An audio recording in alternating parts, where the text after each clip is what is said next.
morning, and thank you so much for being here. My name is Idella Veal, and I also proudly serve as a licensed practitioner here at the Spiritual Living Center of Atlanta.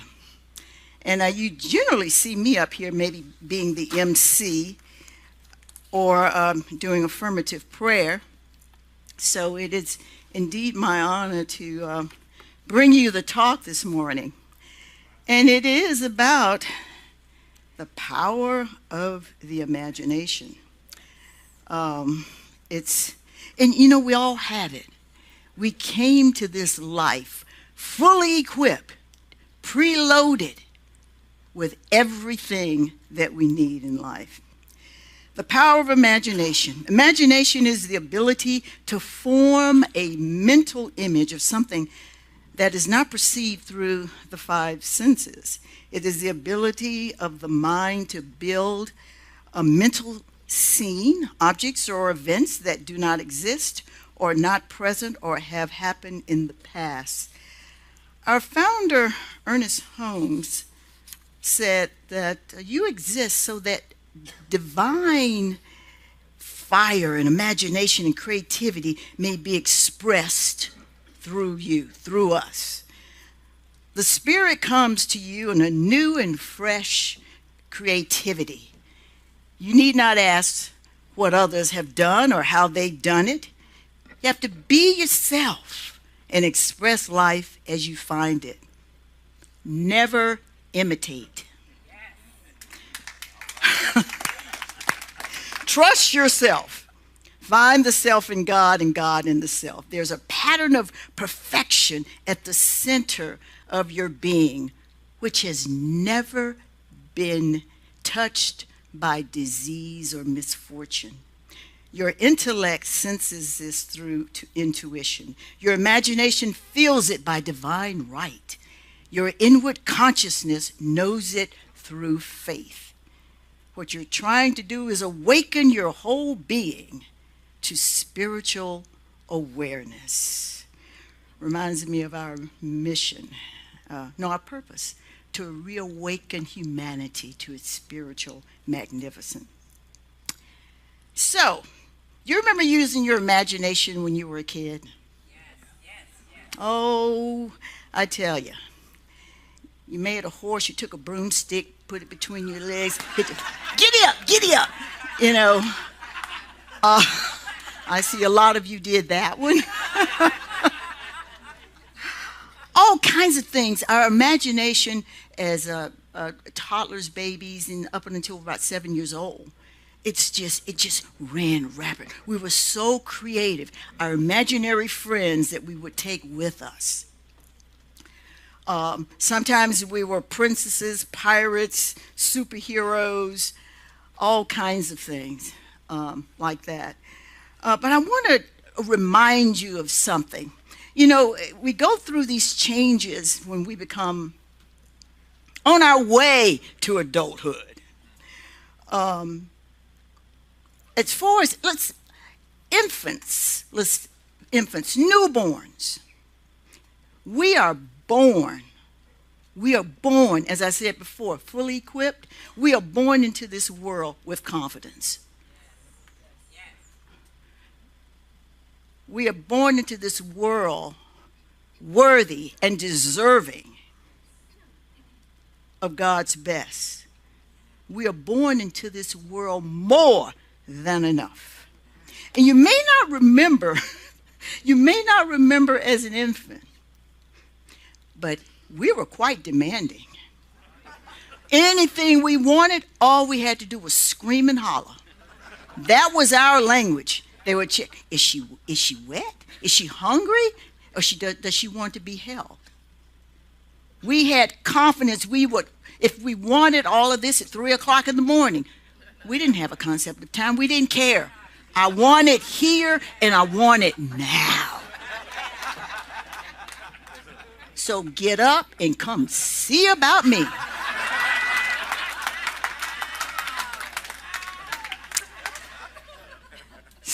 So then we learned our role in the family. As we got older, we went through our terrible twos. No, no, no, you can't have that. Temper tantrums, pitching fits, and all of that. And then we learned the rules of the family. No, we go here, we go there. We learned the faith, the religion of the family. We learned the politics, a political party, and we were just to fall in line with all of this. And during all of this domestication, and which continued once we went to school, the teacher had her rules. We didn't use our imagination quite as much because we were following rules. So we were following the rules of order. And then we went into our teenage years, and lo and behold, we started to get older, growing, and getting body parts that we were like, what is this? What are all these changes that are taking place? And then time to get a job and all of that. So that's life. But we have to continue to move through life and be what our purpose has been. But a lot of times we've forgotten that. And it is come here to be creative. The imagination resides in the boundless realm of the mind, where you can travel anywhere at the speed of thought. Scientists tell us that thought is compared with the speed of light. Did you know your thoughts travel that fast? They tell us that thought travels 930,000 times faster than sound. No other force or power in the universe yet known is as great or as quick. When you soar with the wondrous creative power of the imagination, you possess a first-class ticket to the life of your dreams. And we're going to do a little exercise a little bit later on, but imagination makes it possible to experience a whole world inside your mind. It gives the ability to look at any situation from a different point of view and to mentally explore the past and the future. So, put your hand out like this, please. Now, I want you to imagine. The ushers have gone through and they've passed you a lemon, half of a lemon, and it's sitting right there in your hand. It's a lemon. It's yellow. It's a lemon. Now, I want you to squeeze that lemon. Squeeze it. Squeeze that lemon. You see the juice bubbling up in it? Yeah, squeeze it. Now, I want you to take that lemon and bring it close to your face and just put it in your mouth. Smell it and then put it in your mouth.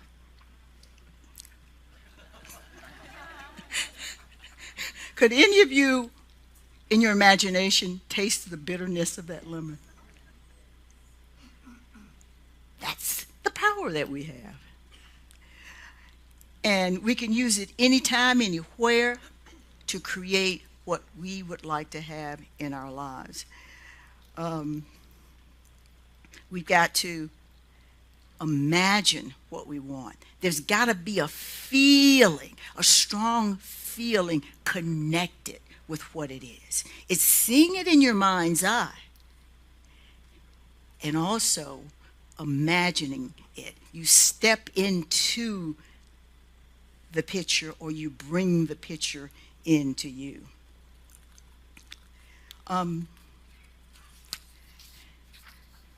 Let's say you're planning a vacation to a place you've already dreamed of.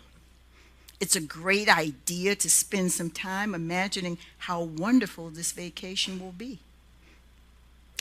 Can you see yourself strolling along a rose garden on a beautiful spring day with a gentle breeze? Can you feel the thrill of parasailing? I'm there. Over a sparkling turquoise sea. You see yourself resting peacefully in a hammock on the beach in perfect weather. When you use your imagination, you can enjoy the same vacation over and over and over and over again until you get to the point where, shoot, let me just go and get a ticket and go there. If I can imagine this, I can imagine a ticket. Make your reservations. Make sure you got a passport if it's going to be out of the USA. But anyway, it's powerful. But there are times, though, that we use our imagination not for the good. And you know what that's called? Worry. We're creating things in our mind that haven't even happened. Well, I'm worried about this, and we're creating this. We're creating this. And we need to stop and think about, and I'm creating disaster to come in my life. Now, what's that all about? Yes, it is. It is. But that's something that we tend to do. So whenever you find yourself, and you may not always be aware of what you're thinking, the thought, but you can be aware of how you are feeling. The feeling. That should alert you to go, what am I thinking about to create this discomfort inside of me? Because every feeling comes from a thought somewhere. Something that you thought. So this imagination, our creative power that is necessary for inventing inventions. I think it's Thomas Edison said, and it said that, someone said to him, how does it make you feel that you failed 1,000 times? He said, fail? That's just feedback to me. Because there were inventions that evolved from what he didn't create. So we've got to be aware of our self-talk. What kind of language, what kind of words, what kind of stories are you saying to yourself on a daily basis? Are you saying I'm more than enough? I'm deserving? Or are you saying, oh, I don't know, maybe, maybe not. I don't know. I'm always, you've got to be aware of that because you're feeding your spirit. You're feeding your soul with these words. And words are powerful, aren't they? They create our being. A thought is powerful. Told you how fast it travels. It creates in your life. So what we imagine with faith and feeling comes into being. It is the important ingredients of creative visualization, positive thinking, and affirmation. But the negative thinking, I was going to tell you a story that when I was growing up, I used to have panic attacks. And I didn't understand why this was going on with me. I was a young kid. And I was a hypochondriac. I didn't realize I was creating all of these things in my life, these feelings. But it wasn't anything for me to, oh, I can't breathe, I can't breathe. Oh, I'm dying. I'm being rushed to the emergency room. Rushed to the emergency room. And once I get in there and I'm sitting there and the doctor comes in, and I'm sure they were aware of what was going on. So I got these pills they give me, and you take them and then you go home and everything's okay. Those sugar pills. Placebos, that was what a placebo is what it was. So was it my thought that made me sick? And was it my thought that made me better? So the power of thought, but that was a very trying time in my life, plus being painfully shy.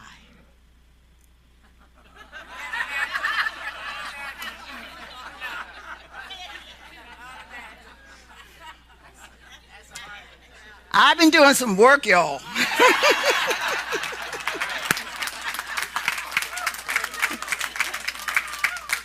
I've been working on myself. I've got, at that time, I had 3 siblings, and I used to say to myself, I'm the oldest, and my brother is right behind me.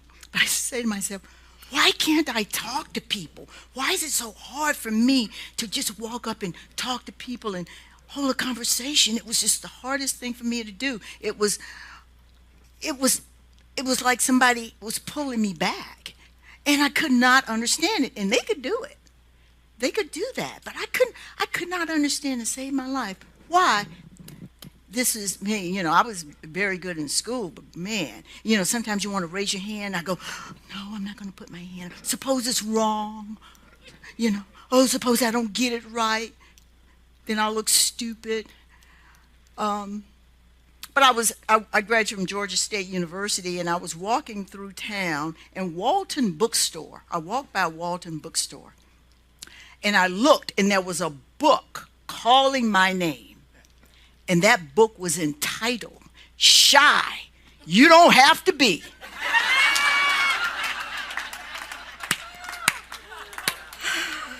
I was like, yes. So I went in and I bought that book and I read it from cover to cover. And I read that it was learned behavior. I learned how to be that way. Because when I think now, I'm sure when my diaper was wet and when I was hungry, I wasn't just laying there going, I don't know if they're going to come see me or not. I'm sure I was screaming my head off just like the rest of my siblings were. But all of those exercises, putting yourself in that position. Okay, you go to a party and you're supposed to meet somebody there. But no, we can't ride together. No, we can't ride together because I'm coming here. Okay, I'll walk in. So you walk in. Always go to the food. Because you can eat the food and somebody else may be there and you can have a conversation about the food. Just talk about the food. That was one of their suggestions, and I did that. Talk about the food. Then you're standing there going, where's my friend? Has she gotten here yet?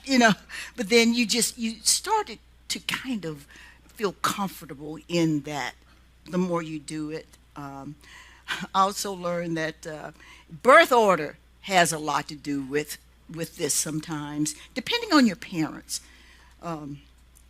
So I was the oldest, so I was kind of the one they were experimenting on.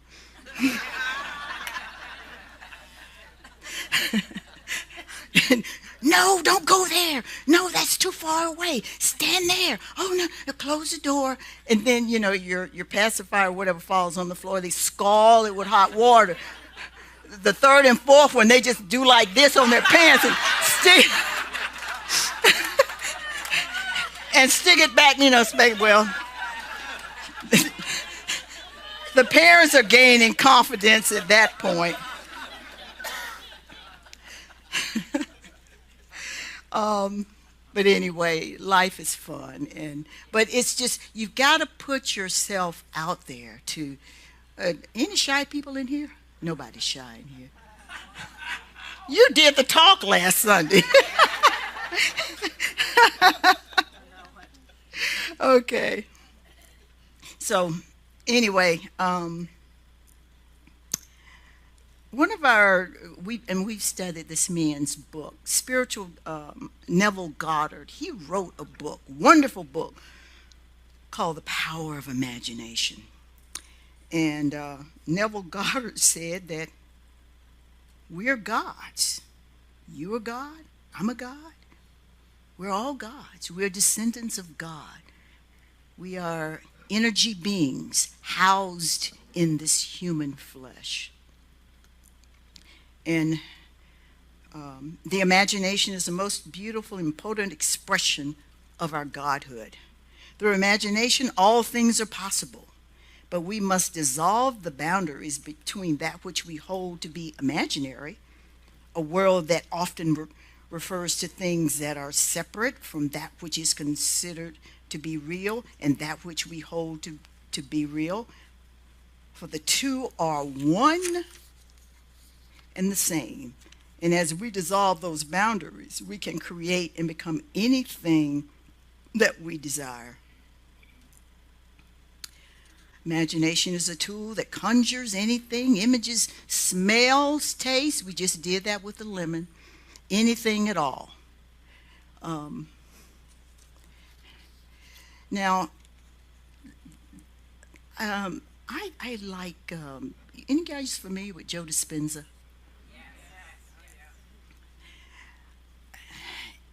He's a scientist and a thought. He's also a part of Science of Mind. He graced the cover of the Science of Mind magazine, I think a couple of years ago. It is a scientific fact that the chemicals of stress dysregulate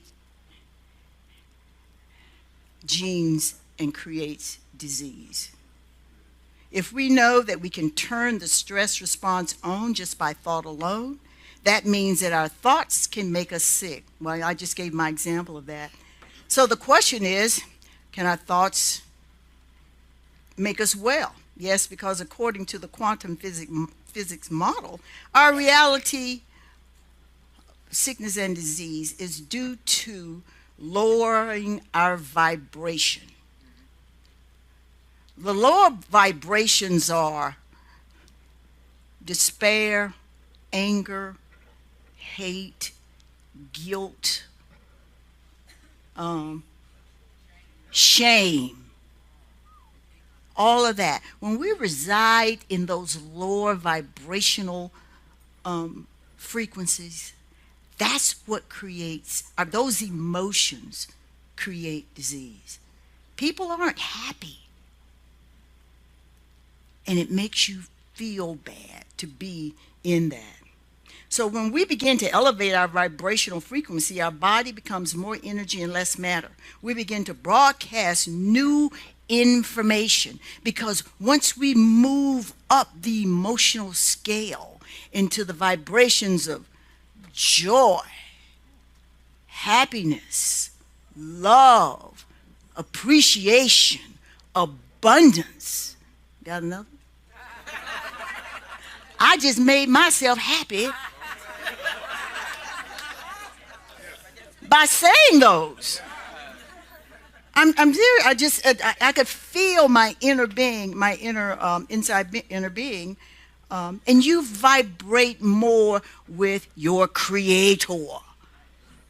Be it, call it God, infinite intelligence, sugar daddy, sugar mama, whatever you want to call it, your Creator.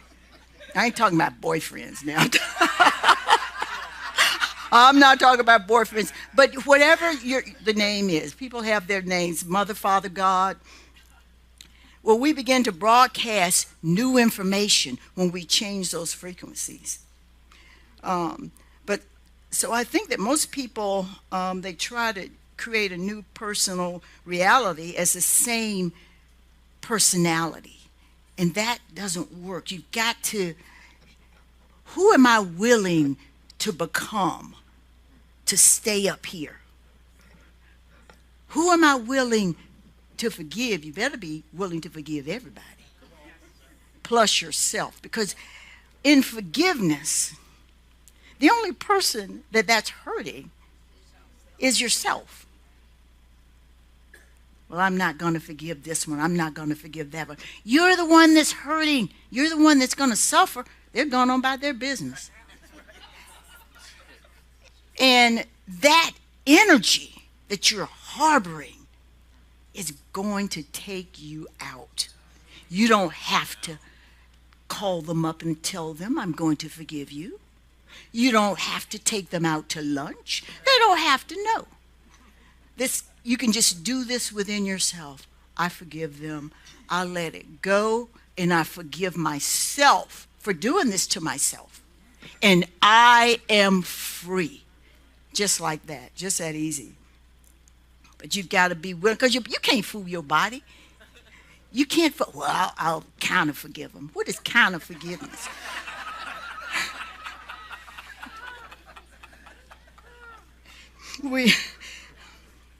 So in changing ourselves, we have to create a new self-image.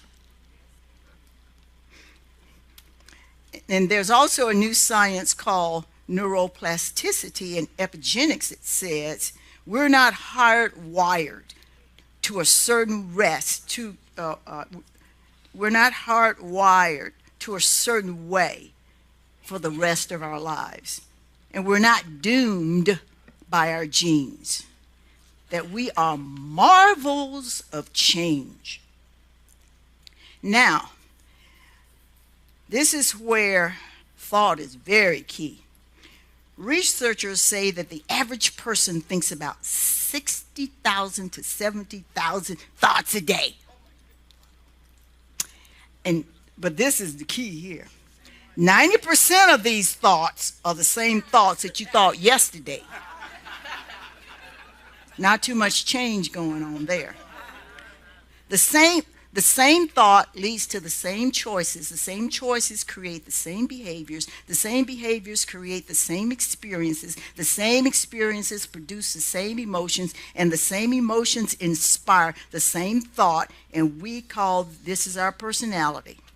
So our biology becomes equal to how we think and how we act and how we feel. So we fire and wire the same circuits in our brain, and they become hardwired. We execute the same behavior. We reaffirm these circuits. Those behaviors create the same experiences that produce the same emotions, and that becomes familiar. It has become habitual behavior. We do it without even thinking. It's what happens when you talking on the phone and you're in the car and you're just talking, and you're not even paying attention to your driving, but you get home. It is the subconscious mind that kicks in to do that. We're not conscious. We're not operating on a conscious level. So when we decide that we're ready to cross that river of change from the old self to the new self, the moment we start making a change, the hardest part about change is not making the same choice we did the day before. All of a sudden, we don't feel like ourselves any longer. We return back to the same choice so we can feel comfortable. Oh, this feels better, even though you don't like it.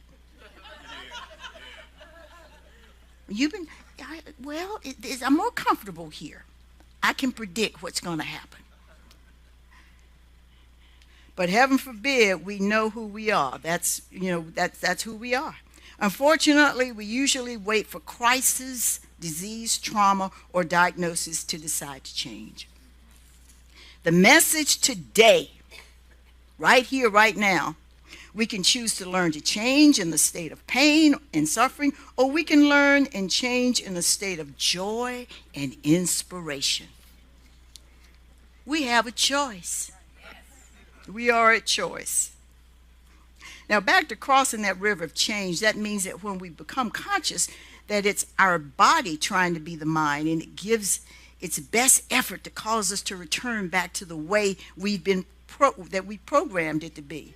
When we step out into the unknown, see, that's the unfamiliar, and it feels uncomfortable, and it feels unfamiliar. This is the best place to create from, that place of curiosity and wonder.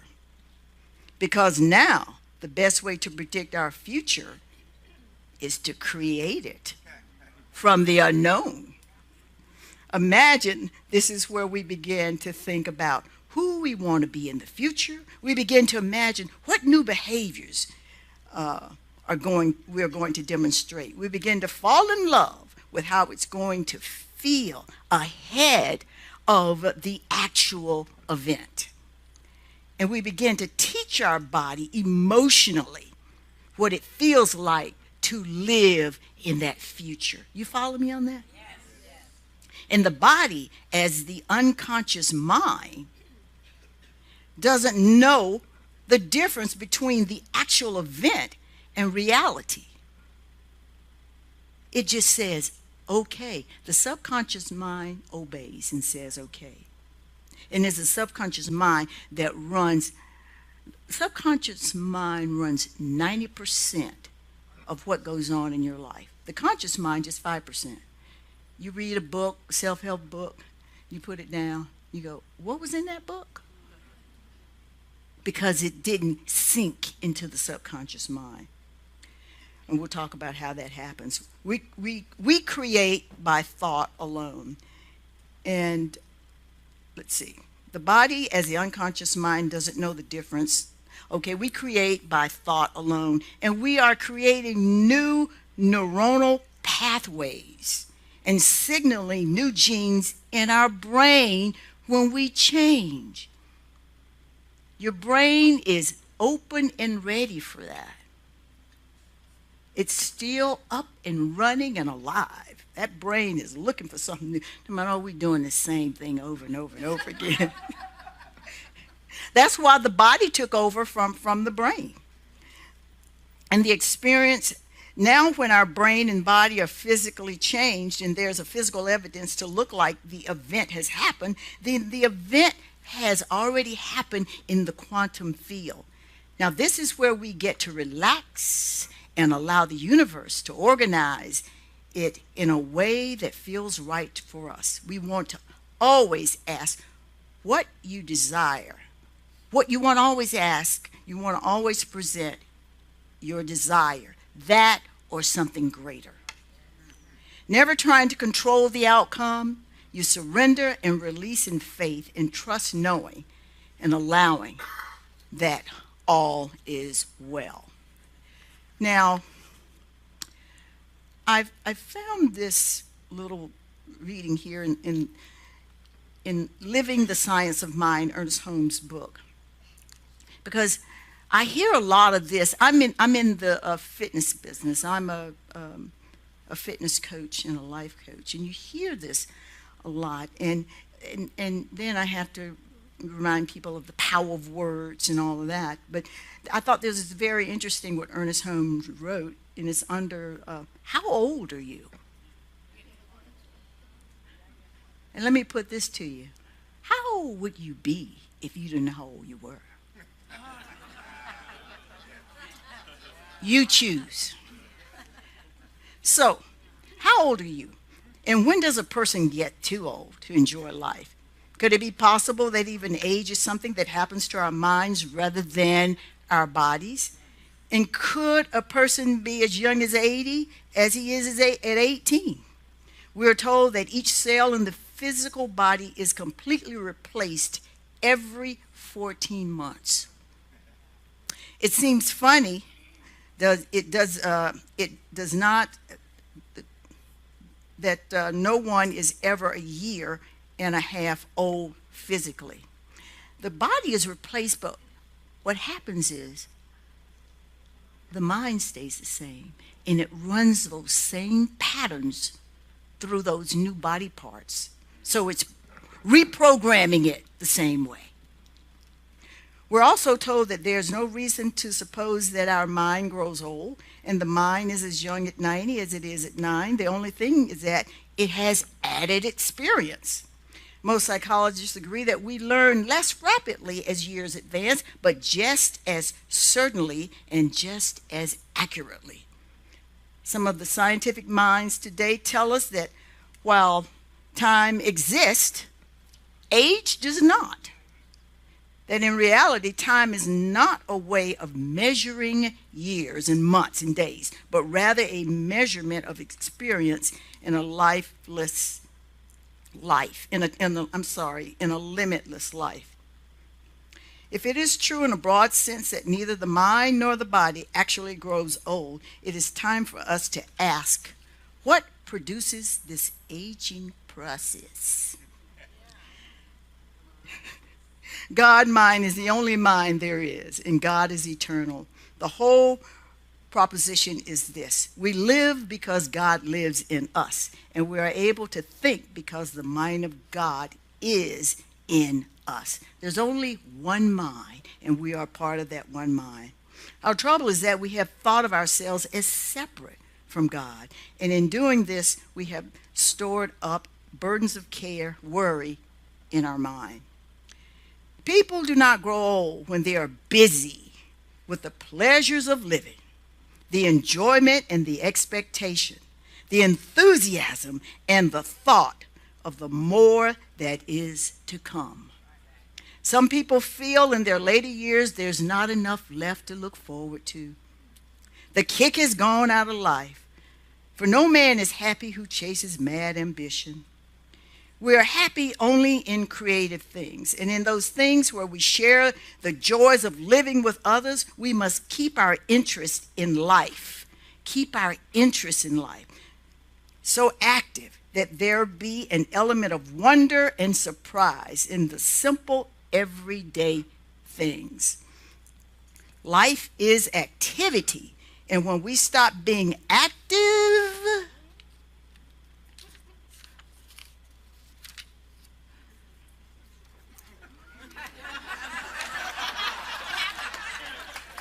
we turn away from the newness of life. And the people who grow old in years without an inward expectation and assurance that they are going to, that without an, I love this. I love this. Without an inward expectation and assurance that they are going to live forever somewhere, will find the last part of their lives burdened with the thoughts of yesterday. So let us make up our minds that yesterday is gone. Tomorrow has not arrived. What we have is now is today. We can fill it with wonder and curiosity if we know that we stand on the threshold of that which is wonderful and new. Ernest Holmes said, "I've never yet met a single individual who maintains this attitude in the last part of his life unless he has faith." I'm not talking about the kind of faith we're understanding, the meaning of faith in something bigger than we are, in a power greater than we are, and a complete assurance that we're going to live forever somewhere. It is an interesting fact that whether we're or not we know it, or whether or not we like it, our lives are so tied in with God, the living Spirit, that we cannot even remain young and enthusiastic unless we know that we are one with that which knows no age and has no burdens. Youth is not a time of life. It is a state of mind. Nobody grows old by merely I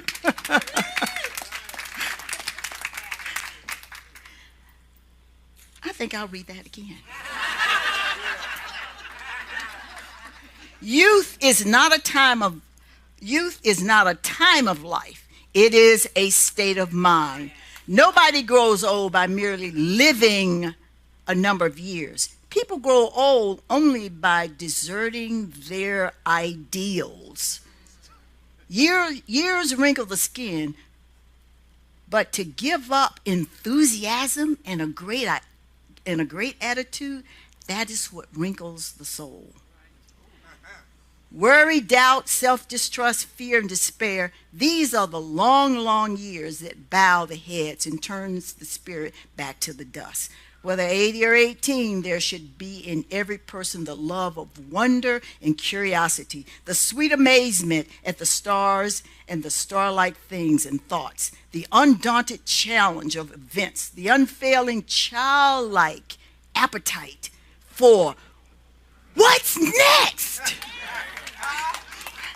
and the joy in the game of life. You are as young as your faith, as old as your doubts, as young as your confidence, as old as your fears, as young as your hopes, and as old as your despair. So live with vitality and live with passion. You know, Nelson Mandela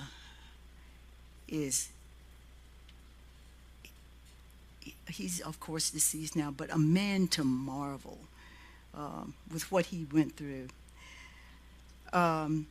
This is what Nelson Mandela says about the power of imagination. The power of imagination created the illusion that my vision went much farther than the naked eye could actually see. How he transformed his results. You know, he was sentenced to life in prison with no hopes of getting out. He was a political prisoner, having done nothing wrong, only expressing his ideology and philosophy. He served 27 years in prison. He gets out of prison before he dies. Then he becomes president of the country that sentenced him to life.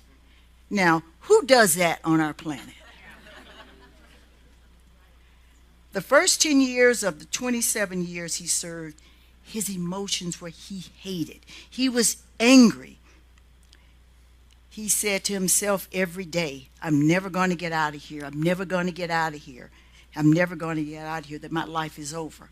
Now, we know what that's created. We know what's that. After expressing these negative thoughts and this hate for years, the awareness hit him that maybe I should change my thinking, that wasn't serving me. And after enough of that, he then chose to make himself think more empowering thoughts. He chose to think and ask himself the question, what if I could get out of here? He kept asking the what if question. What if I could get out of here? He asked himself, what if this is what it's supposed to look like while my dream of the end of apartheid is happening? What if my being in this very situation is a part of my overcoming? He is making himself think more empowering thoughts and ideas.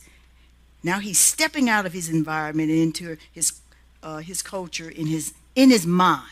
All of this he's imagining this.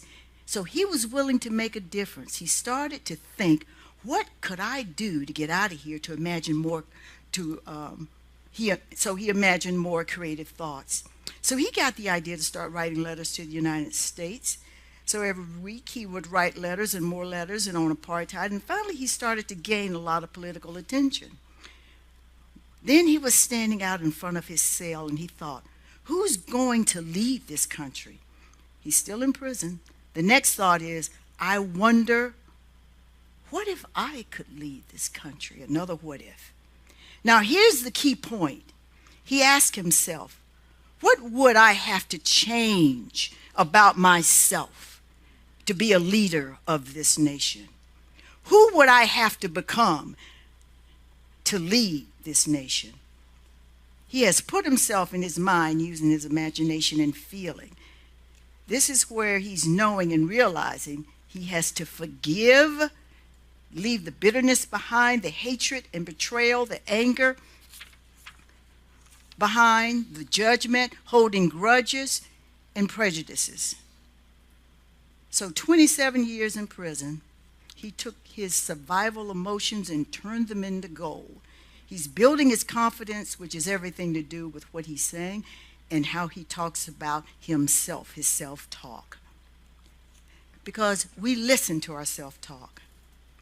So because he transmuted those emotions, he becomes pure love. He gets out of prison in 4 years, and he's elected to lead the nation that has imprisoned him for life.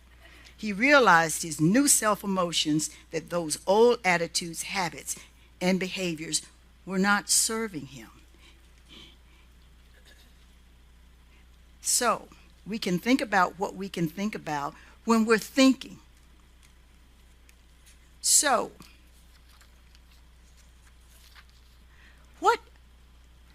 what's your intention? What do you want to manifest in your life? What's your dream? That's your homework.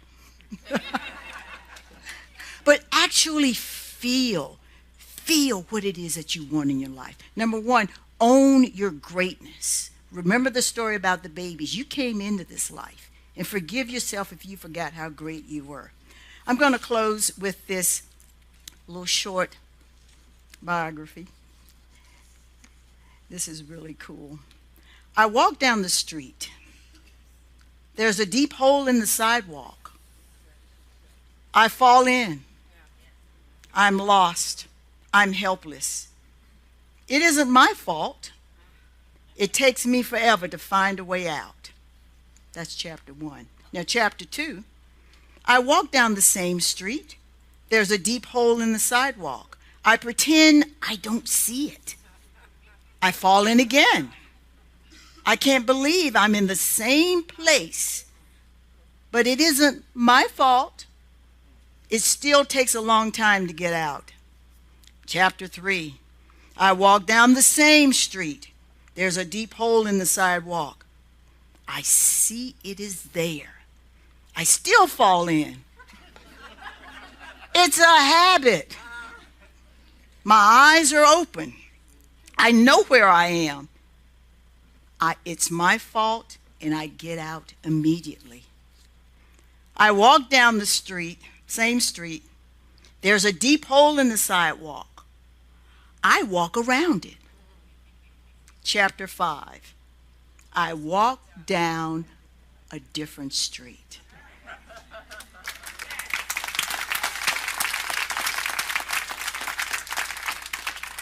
So what chapter are you living in?